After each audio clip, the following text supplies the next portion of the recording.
frères, l'évangile que je vous ai annoncé, que vous avez reçu, dans lequel vous avez persévéré, et par lequel vous êtes sauvés, si vous le retenez tel que je vous l'ai annoncé, autrement vous aurez cru en vain.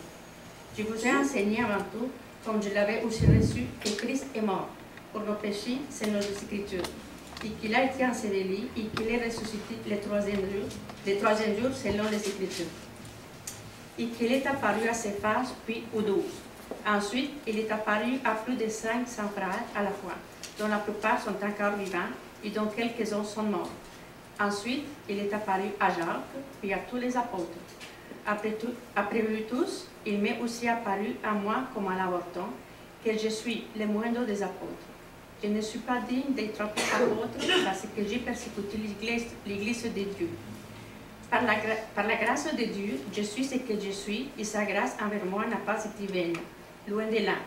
J'ai travaillé plus que tous, non pas à moi toutefois, mais la grâce de Dieu qui est avec moi.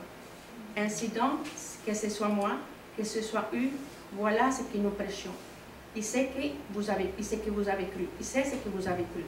Or, si l'on prêche Christ, que le Christ est ressuscité des morts, comme quelques-uns parmi vous disent-ils qu'il n'y a pas de résurrection des morts, s'il n'y a pas de résurrection des morts, Christ non plus n'est pas ressuscité. Et si Christ n'est pas ressuscité, notre prédication est donc vaine, et votre foi aussi est vaine. Il se trouve même que nous sommes des faux témoins à l'égard de Dieu, puisque nous avons témoigné contre Dieu qu'il a ressuscité Christ, tandis qu'il ne l'aurait pas ressuscité si les morts ne ressuscitent point. Car si les morts ne ressuscitent point, Christ non plus n'est pas ressuscité. Et si Christ n'est pas ressuscité, votre foi est vaine, vous êtes encore dans vos péchés. Et par conséquent, eux aussi, ceux qui sont morts en Christ, sont perdus. Et c'est dans cette vie seulement que nous espérons en Christ. Nous sommes les plus malheureux de tous les hommes. Mais maintenant, Christ est ressuscité des morts. Il est les prémices de ceux qui sont morts. Car, puisque la mort est venue par un homme, c'est aussi par un homme qu'est venue la résurrection des morts. Et comme tous morts en Adam, de même aussi tous revivront en Christ. Mais chacun en son rang, comme Christ prémisse, puis ceux qui appartiennent à Christ lors de son avènement. C'est la parole du Seigneur. Amen.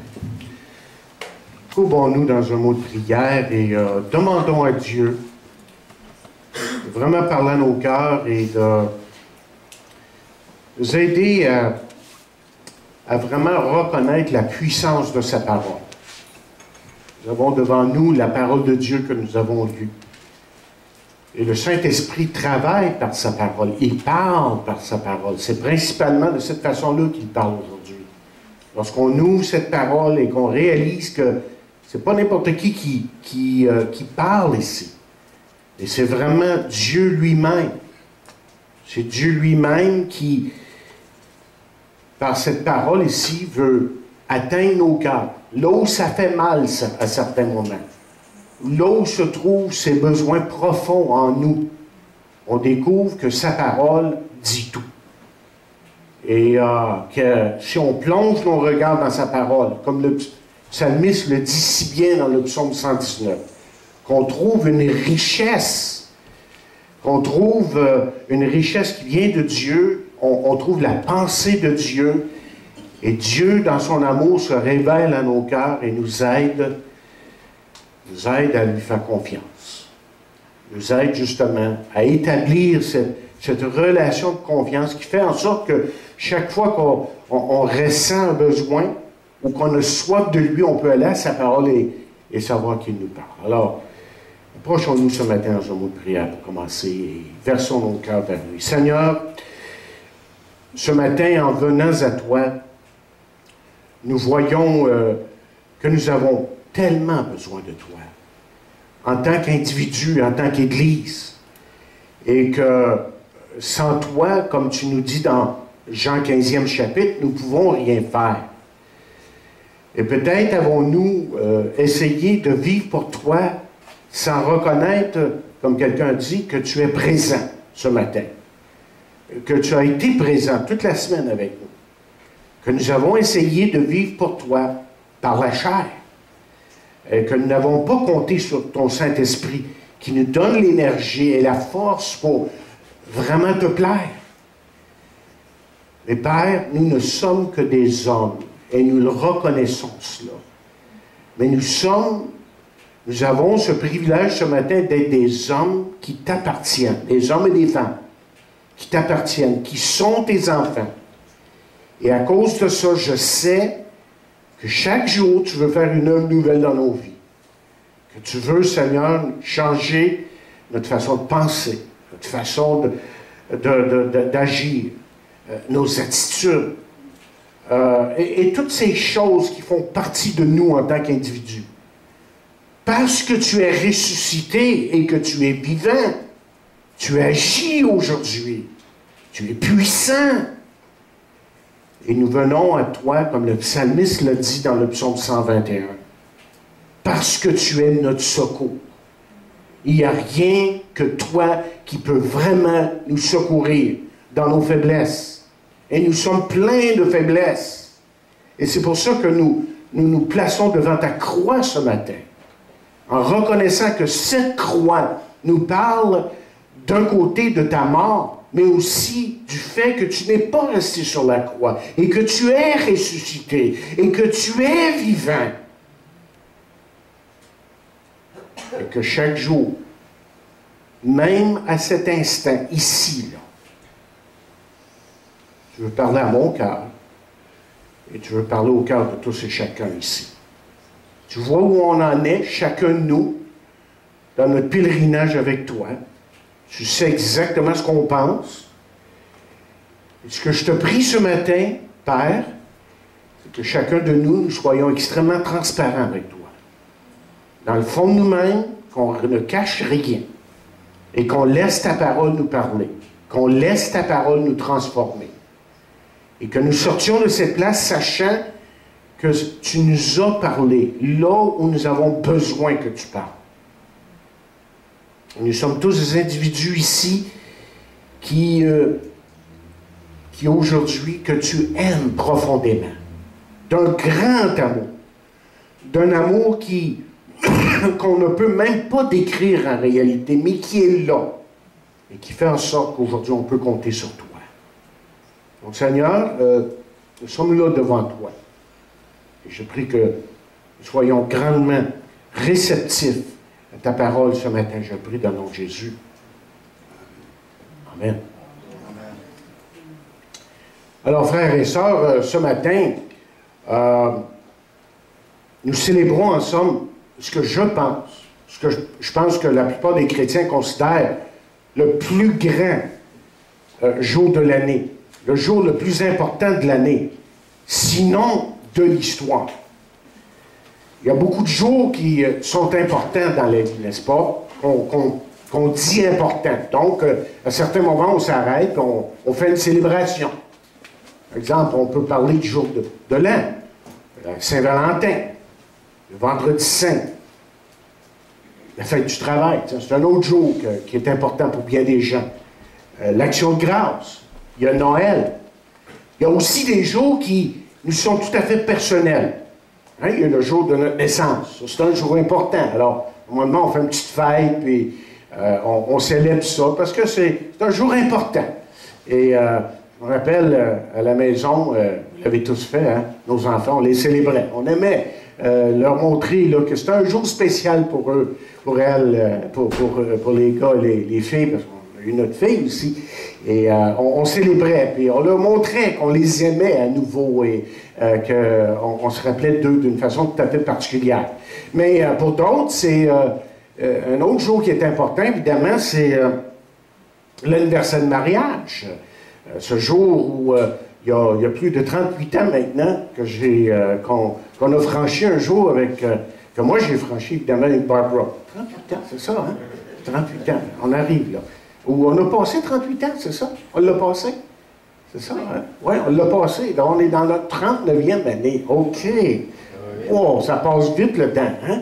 Mais c'est un jour important, au moins, on essaie de penser. C'est que c'est le 21 décembre, vous voyez. Puis vous savez ce qui arrive le 21 décembre. C'est un jour où on fait toutes sortes d'affaires, les préparations des fêtes et les préparations de ci. Puis ça nous est arrivé de l'oublier, ce jour-là. Ouais, mais ça, c'est ma faute.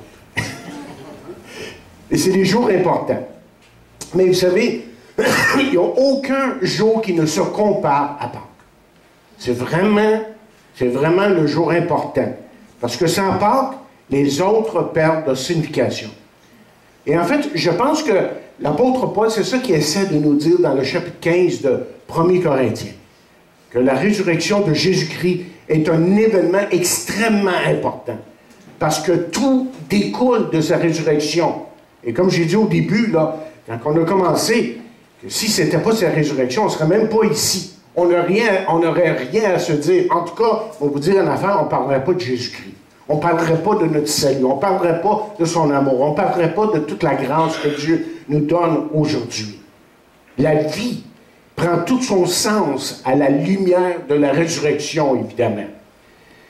Mais vous savez qu'à travers les siècles, il y a eu des hommes qui ont marqué l'histoire jusqu'à un certain point, comme Jean-Paul Sartre et Ernest Hemingway, qui ont écrit beaucoup et qui ont fait valoir là, qu'il y avait la vie, ça ne signifiait pas grand-chose. Mangeons et buvons, nous, demain nous mourrons. C'était leur façon de voir la vie.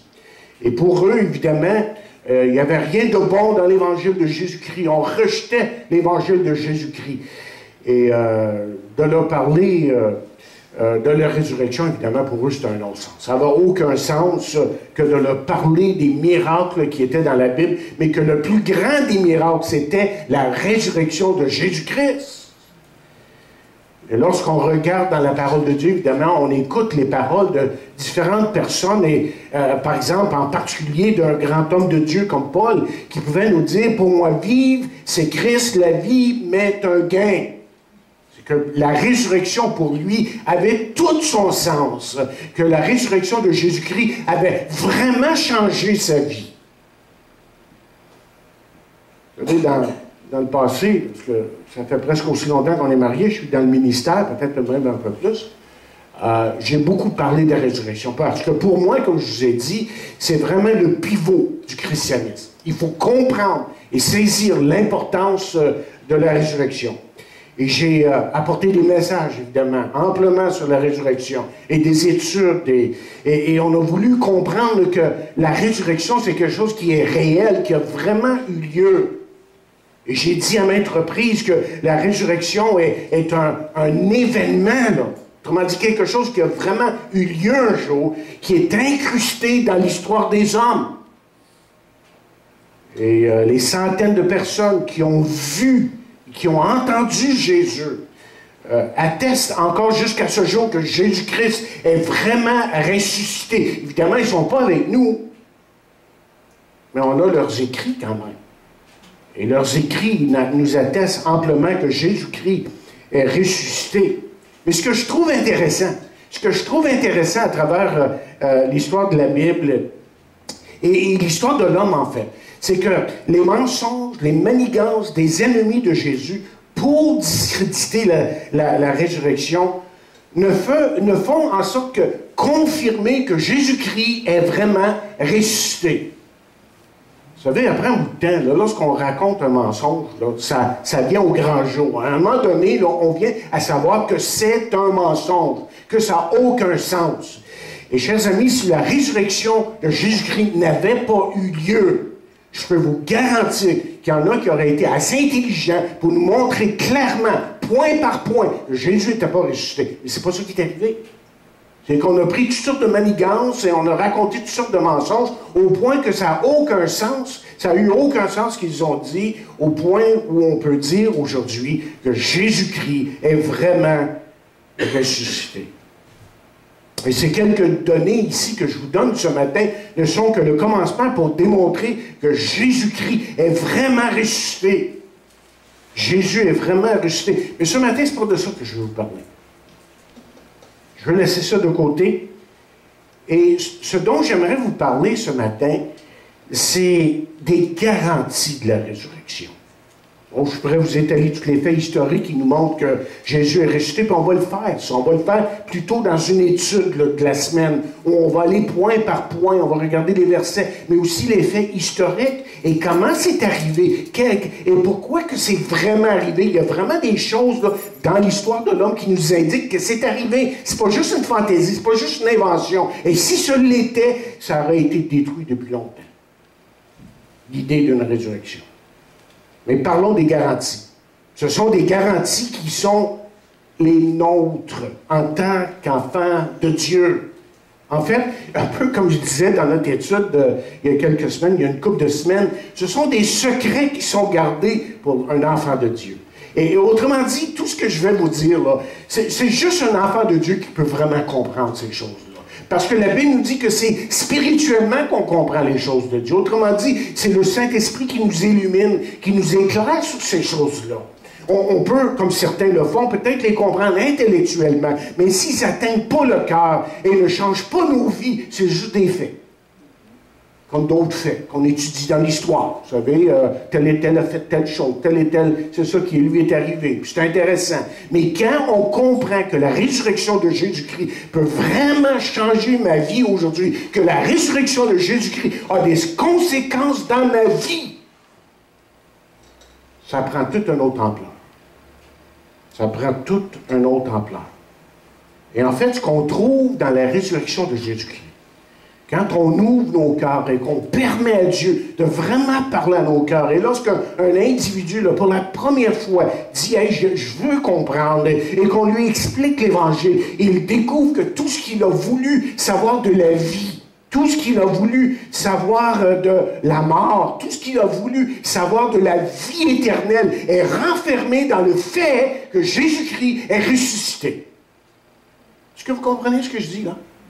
Hein, quand quelqu'un réalise vraiment que ce Jésus que vous et moi on prie et qu'on adore, c'est un Jésus qui est vivant aujourd'hui et qui répond à nos prières et qui intervient dans nos vies quand ça va mal et quand ça va pas mal, il est toujours là, il est toujours en train d'intervenir. Hey, ça change ma perspective. Là, je peux prier à quelqu'un qui est là. Et peut-être que je ne le vois pas avec les yeux de ma chair, là, les yeux physiques que j'ai, mais je sais que Dieu m'a donné des yeux dans mon cœur pour que je le voie, pour que je l'expérimente, pour que je marche dans son amour et dans sa grâce, et que je puisse marcher aujourd'hui dans sa puissance. Et malheureusement, avant que je rentre dans mon message, là, dans les 3 points que je veux vous faire, il y a tellement de choses qui arrivent dans nos vies. Il y a tellement de choses qui arrivent dans nos vies, qui obscurcissent ces choses-là. Des choses qu'on pense, des choses qu'on dit, des choses qu'on ne pardonne pas, des personnes qu'on n'aime pas. Et je pourrais continuer la liste. Que tout ça devient comme obscurci à la longue. On ne vit plus la puissance de Dieu, l'amour de Dieu et la grâce de Dieu dans nos vies. Parce que le Saint-Esprit est attristé, est éteint. Et quand on dit qu'il est éteint, c'est qu'il est rendu inopérant. Oh, il est toujours présent. Et lui, il dit, hey, jusqu'à temps que tu n'as pas réglé ton problème avec moi ou avec ton frère, ta soeur, là, je ne peux absolument rien faire pour toi.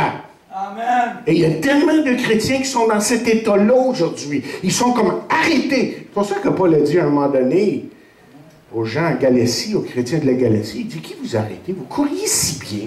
Ça allait tellement bien. Tout d'un coup, pouf, ça arrête. Et ça, c'est le travail de Satan, évidemment. Lui, il va utiliser toutes sortes de choses pour nous arrêter. On appelle ça des conflits de personnalité aujourd'hui, mais en réalité, c'est son travail. C'est son travail pour emmener ces choses-là. Pour qu'on soit comme aveuglé spirituellement. Et là, on ne voit plus Dieu agir et on se demande pourquoi. Et la faute n'est jamais à Dieu, elle est toujours avec nous. S'il y a une chose que j'ai appris dans ma vie chrétienne, dans ma marche chrétienne, c'est que la faute est toujours à moi. Et que c'est à moi, c'est moi qui dois se repentir. C'est moi qui dois revenir à Dieu. Et c'est pour ça que l'appel du premier au dernier des prophètes dans l'Ancien Testament, c'est la repentance, c'est de revenir à Dieu et de donner sa vie à Dieu. C'est de donner son cœur à Dieu. Sans compter le prix. Et vous savez, moi, j'ai besoin de faire ça chaque jour. Parce que je suis juste un homme. C'est tout ce que je sais. Ah, t'es un pasteur. Ah oui, je suis un homme. J'ai besoin de Dieu, j'ai besoin de me repentir, j'ai besoin de revenir à Dieu continuellement. Parce qu'aussi longtemps que je vais être dans cette chair ici, je vais me battre avec des choses là, dans ma vie qui sont là, qui sont constamment là pour m'éloigner de Dieu. Et j'ai hâte d'être délivré de ça. C'est une des promesses qu'on a dans la parole de Dieu, que je vais être délivré de ce corps de chair. Et heureusement que je vais l'être, parce que là, j'aurais plus besoin de me battre. Et quelles sont ces garanties dont je vais vous parler ce matin? Il y a des garanties dans la parole de Dieu. Vous savez, on cherche une garantie pour beaucoup de choses. Si on s'achète une auto, bien, la première des choses que je fais, y a-t-il une garantie? Première des choses que je fais, je peux-tu être sûr que ce véhicule-là va marcher jusqu'à un certain point? Alors, on aime l'idée d'avoir une garantie. Bien, je vais vous dire qu'il y a des garanties dans ce chapitre ici. Et la première garantie qu'on trouve dans ce chapitre, c'est la garantie d'un sauveur. Ce que Paul veut nous faire comprendre dans ce chapitre 15 de 1 Corinthiens, c'est que vous et moi, nous avons un sauveur. Et dans notre monde aujourd'hui, il y a une chose que les gens cherchent. C'est un sauveur. Et la Bible semble nous insinuer qu'il y en a un qui va venir peut-être, qui va se déclarer sauveur à un moment donné, et que peut-être les gens vont se tourner vers lui, mais ce ne sera pas le vrai sauveur, mais que le vrai sauveur, c'est le roi des rois, c'est le Seigneur des seigneurs que je connais et qui est proclamé dans la parole de Dieu. Regardez avec moi, prenez le temps de lire avec moi parce que je n'ai pas voulu juste vous lire ces versets-là comme ça, là. Mais regardez, prenez votre Bible ce matin, parce qu'il y a des versets importants que je veux regarder avec vous. Dans Romains 1er chapitre, par exemple. Okay? Romains 1er chapitre, un des grands versets de Romains 1er chapitre, premier chapitre, c'est le verset 4. Et voici ce qu'il nous dit. Voici ce qu'il nous dit. Déclaré fils de Dieu avec puissance, selon l'esprit de sainteté, par sa résurrection d'entre les morts, Jésus-Christ, notre Seigneur. Et quand Jésus est ressuscité, il a été déclaré, manifesté. On l'a vu dans toute sa gloire, qu'il était le Fils de Dieu. Et c'est l'Esprit de Dieu, évidemment, qui l'a ressuscité, autrement dit, la puissance de Dieu. Il fallait que la puissance de Dieu agisse pour que Jésus sorte de son tombeau et puisse triompher sur la mort. Écoutez, quand on regarde l'histoire de l'homme, tous les conquérants de ce monde sont morts. On peut lire sur Alexandre le Grand, Napoléon, Julius César, par exemple. Vous vu ça à l'école? On a tout eu ça, on donnait à l'école. Et ceux-là sont tous morts. Tous morts. Ils ne sont pas ressuscités, ils sont restés dans leur tombeau. On peut parler des rois qui ont dominé ce monde-là. Et je trouve ça intéressant. Moi, un de mes meilleurs sujets à l'école, c'était l'histoire. J'aimais lire l'histoire parce que je trouvais toujours des leçons pour la vie spirituelle, évidemment. Comment les gens vivent? Mais là, Dieu nous dit, OK, c'est pas comme ça ou c'est comme ça. Un des deux. Hein? On apprend de la vie des autres. Et la parole de Dieu. Alors, les rois de ce monde ont dominé à certains moments, mais ils sont morts. Les philosophes de ce monde, avec leur philosophie humaine, sont morts. Et même les fondateurs de religion sont morts. Ils ne sont plus là. Ils sont dans leur tombeau. Jésus est le seul qu'on peut être certain qui est vivant aujourd'hui. Savez-vous? Et c'est important ce que je viens de dire. Jésus est le seul de qui on peut être certain qui est vivant. Le seul qui a vaincu la mort parce qu'il est ressuscité. Et la parole de Dieu nous dit clairement qu'il est réservé aux hommes de mourir une seule fois, après quoi vient le jugement. Si on va dans la Bible, là, je vous ai mentionné des personnages historiques, mais dans la Bible, tous les grands de la Bible, que ce soit Abraham ou autres, sont tous morts. Samson, malgré sa force, a été incapable de vaincre la mort. Salomon, dans toute sa sagesse, n'a pas vaincu la mort. Et Méthusela, vous savez c'est qui Méthusela? Oui. L'homme qui a été le plus vieux, qui a vécu plus longtemps sur la terre, 969 ans. Ben, il est mort. Il n'est plus là. Le seul qui a vaincu la mort, c'est Jésus. Et il y a beaucoup de choses. Ce qui est merveilleux de la parole de Dieu, et pourquoi elle nous parle aujourd'hui, et pourquoi elle nous montre que Jésus est réel et vrai et puissant, c'est que vous voyez, Jésus n'était pas comme les autres hommes. Lorsqu'on lit la parole de Dieu, qu'est-ce qu'on découvre? Bien, on découvre que sa naissance était miraculeuse. On découvre que les paroles de Jésus étaient miraculeuses et que les hommes même qui ont voulu le prendre à un moment donné sont retournés aux sacrificateurs, aux religieux de leur temps. Ils ont dit, jamais homme n'a parlé comme cet homme. Jamais! On a entendu pourtant des philosophes et des religieux, mais lui, là, il est différent des autres. Hein? Et ensuite, les miracles de Jésus ont fait qu'il était unique. Je veux dire, on voyait les miracles, on le glorifiait aussitôt que vous voyez les miracles que Jésus faisait. La Bible dit souvent qu'il se prosternait devant lui, qu'on l'adorait, mais ce qui était aussi miraculeux dans la vie de Jésus, c'est que Jésus a vécu une vie parfaite et jamais est-ce qu'on pouvait dire quelque chose de travers concernant sa vie. Mais vous voyez ce qui met fin à tous les arguments, parce que certains religieux, les gens de d'autres religions peuvent dire, ben oui, mais tu sais, tel et tel, là, il a vécu vraiment une vie parfaite, et tel a dit de grandes paroles, et tel a même fait des miracles, et tel, ben lui, il a même eu sa naissance était un petit peu particulière. Mais ce qui met fin à tous les arguments, là, c'est la résurrection de Jésus-Christ.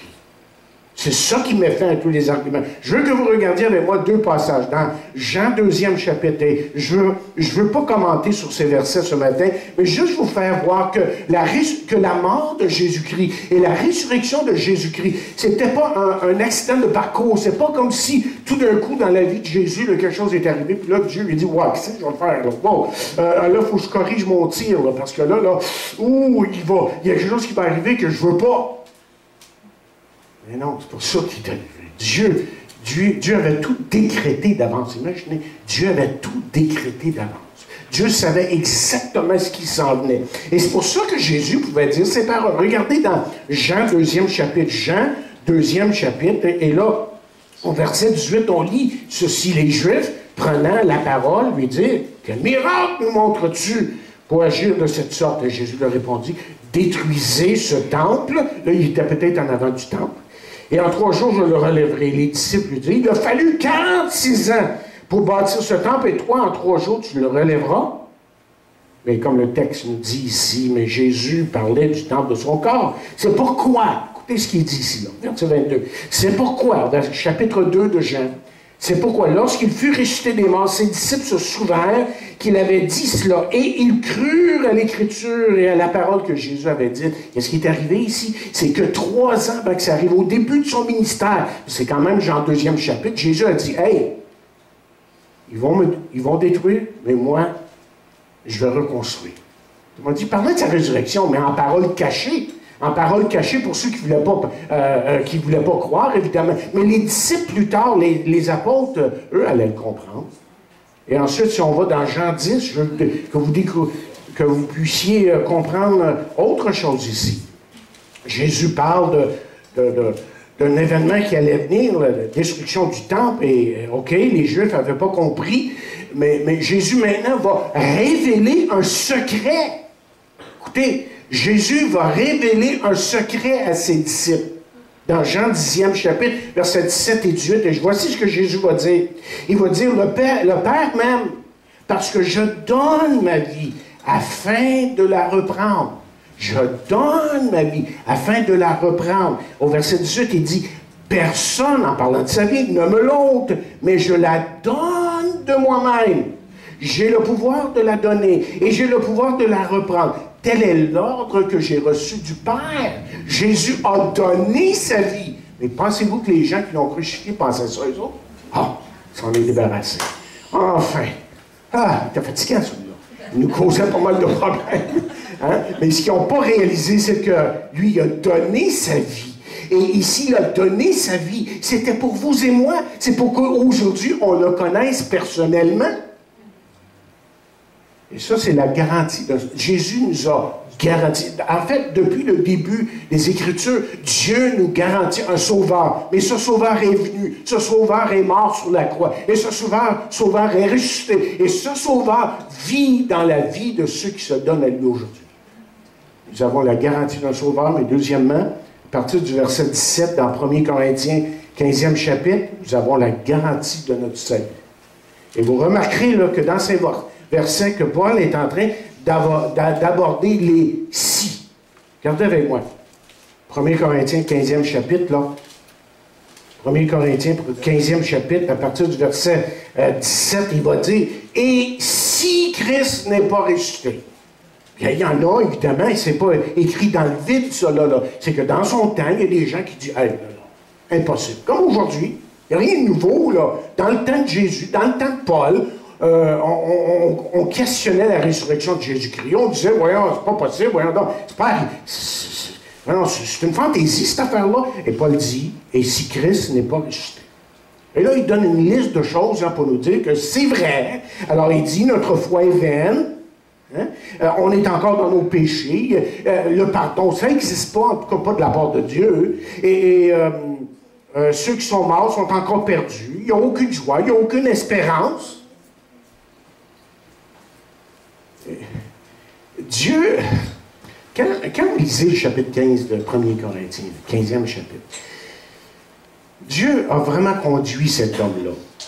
Hein, Paul, Dieu l'a aidé là, à être... Il lui a donné une clarté de pensée qui pouvait venir de l'Esprit de Dieu.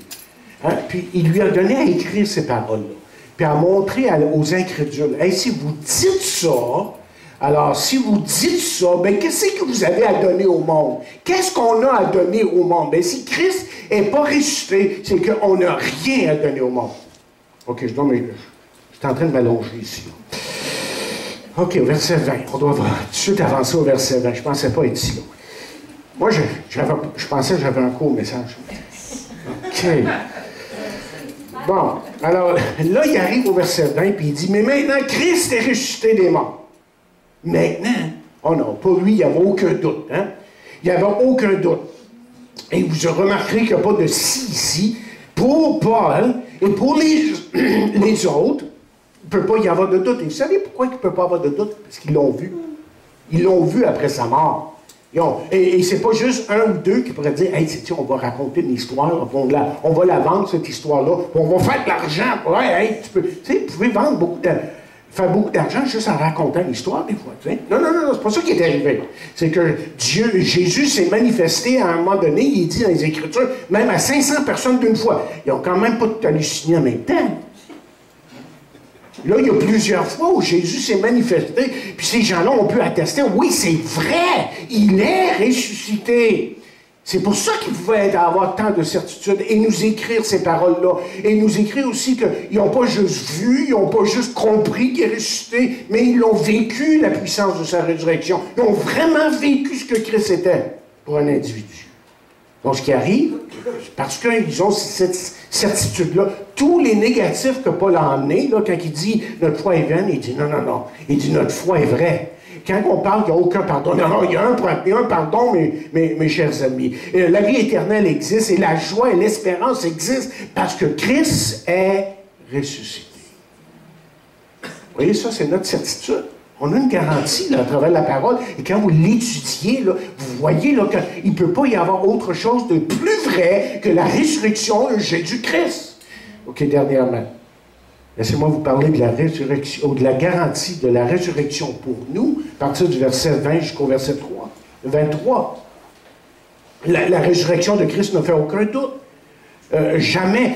Écoutez, il n'y a pas de plus de preuves dans l'histoire, là. Hein? L'homme écrit l'histoire, bon, c'est arrivé, ça. Il n'y a pas de plus de faits historiques pour prouver que Jésus est ressuscité que la résurrection de Jésus-Christ. Même ceux, comme j'ai dit tantôt, qui n'ont pas cru en lui, ils sont tellement ridicules dans leurs arguments qu'ils confirment pour nous que Jésus est ressuscité. Est-ce que vous comprenez ce que je suis en train de dire? C'est tellement stupide ce qu'ils disent que ça ne peut pas faire autrement que la résurrection de Jésus-Christ est vraie. C'est ça qu'ils sont en train de nous démontrer. Donc, Christ nous dit la parole de Dieu, les prémices de ceux qui sont morts. Laissez-moi vous lire un autre verset, parce qu'il y a une autre traduction plutôt. Il y a une traduction qui a été écrite pour les Africains. Et voici comment c'est écrit pour les Africains. Cette traduction, il dit, parmi les morts, le Christ s'est réveillé le premier, pour que les autres morts se réveillent aussi. Bien dit, hein? Un Africain, si tu lui parles de prémisse, il va dire, tu parles de quoi, là? Donc là, on l'a traduit de cette façon-là. Parmi les morts, le Christ s'est réveillé le premier pour que les autres morts se réveillent aussi. Et la mort de Jésus, c'est notre mort au péché. La résurrection, excusez, j'ai dit la mort de Jésus. Je veux dire la résurrection. La résurrection, évidemment, de Jésus-Christ. C'est notre... Non, la mort de Jésus, c'est notre mort au péché. OK. Excusez, je suis perdu un matin. OK. Ça m'arrive de temps en temps. Mais la résurrection, c'est notre résurrection en lui, évidemment, à une nouvelle vie. Et ça, c'est peut-être commencé le 19 juin 1931 pour vous, mais il n'y a pas quelqu'un qui est si vieux que ça. Hein? Oui, il y en a qui sont plus vieux que ça ici. Oui. Tu sais, c'est peut-être arrivé à une telle date dans votre vie, mais là, ça s'en va jusque dans l'éternité. C'est quelque chose qui a commencé un jour dans votre vie, mais qui va jusque dans l'éternité. Écoutez ce que l'apôtre Paul nous dit pour terminer ce matin dans 1er Thessaloniciens. 1er Thessaloniciens, il a voulu rassurer les chrétiens là, qui faisaient face à toutes sortes de problèmes graves. La persécution était continuelle. On faisait face, pas juste à une persécution spirituelle, là, mais elle était physique.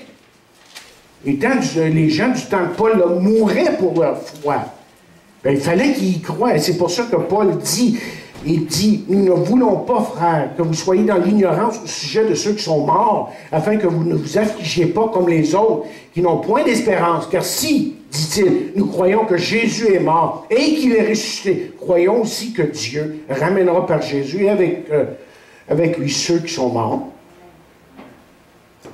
Voici en effet ce que nous vous déclarons d'après la parole du Seigneur. Nous les vivants, restez pour l'avènement du Seigneur. Nous ne devancerons pas ceux qui sont morts, car le Seigneur lui-même, un signal donné à la voix d'un archange, au son de la trompette, descendra du ciel, et les morts ressusciteront premièrement, et ensuite, nous les vivants qui serons restés, nous serons tous ensemble enlevés avec eux sur des nuées à la rencontre du Seigneur dans les airs, et ainsi nous serons toujours avec le Seigneur. Consolez-vous donc avec ces paroles. Consolez-vous donc les uns les autres par ces paroles. Mes chers amis, puisque Christ est ressuscité, bien ça change tout. Et vous savez, Satan le sait, ça. Et Satan veut tout faire pour essayer d'emmener les gens à nier la résurrection, à croire que la résurrection, c'est pas quelque chose qui est vraiment arrivé, parce qu'il sait qu'à partir du moment que Jésus-Christ est apparu devant ceux qui ne le connaissaient pas, ou qui ne le voyaient pas, ou qui pensaient qu'il était mort, resté dans le tombeau, que maintenant leur vie changerait, et que l'histoire changerait. Et nous pouvons nous reposer sur cette garantie. Si la parole le dit, c'est parce que c'est vrai. Et nous nous reposons sur le fait que nous avons un sauveur, que nous avons un merveilleux salut, et que vous et moi, un jour, nous allons ressusciter parce que lui est ressuscité. C'est ça que Jésus nous dit. Christ est ressuscité. Laissez-moi vous poser la question en terminant. Est-ce que ça a changé quelque chose dans votre vie, ça? Est-ce que Jésus est vraiment vivant dans votre vie? L'avez-vous reçu dans votre cœur, dans votre vie? Vous pouvez le recevoir ce matin. Parce que sur la croix, comme ses bras étaient étendus en mourant sur cette croix, aujourd'hui, ses bras sont encore tendus vers vous afin de vous donner le pardon et afin de vous donner la vie éternelle, afin de vous donner tout ce que Dieu veut vous donner. Parce que vous voyez, à travers sa mort et sa résurrection, ce que Dieu a voulu nous dire et continue à nous dire jour après jour, c'est qu'il nous aime et qu'il continuera à nous aimer de jour en jour.